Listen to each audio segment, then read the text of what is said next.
In the meantime, we are following these developments because, as Stuart pointed out in his very busy 3 hours, that's what we're facing now here because of what's going on in Texas and the unusual camaraderie you've seen across all political lines ignored in this, as they should be. It's improving the odds not only for getting emergency relief here, but also for getting that tax break, which will be spelled out in the days ahead.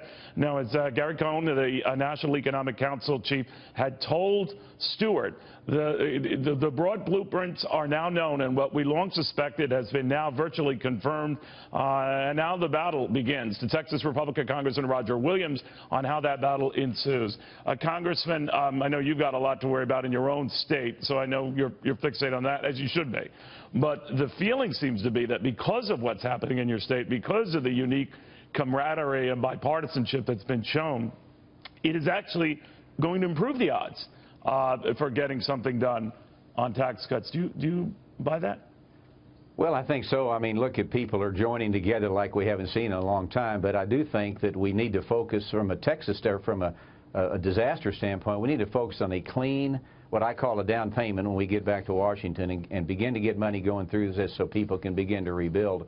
And then talk about tax reform. I've been talking about it a long time, and I just think that Main Street America, I'm still a business owner, is waiting for this drastically. I mean, we see what happens when you just talk about it.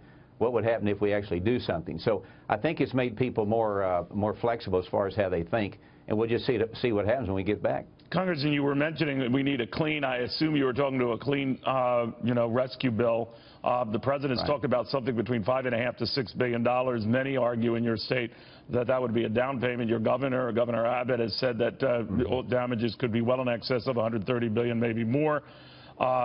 But you want it clean. By that, you don't want a lot of add-ons or what the so-called Christmas tree decoration effect, right, where they pile on additional spending. That was something that was bemoaned during Sandy when there was a lot of pile-on besides relief for Sandy victims.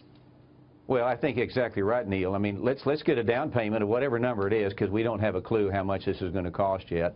Let's don't make it political. Let's begin to get some cash flow going in the disaster area. And what I mean by that, look, let's don't put debt ceiling. Let's don't tie the debt ceiling to this, for example. Let's not make it political. Let's do what we need to do. And then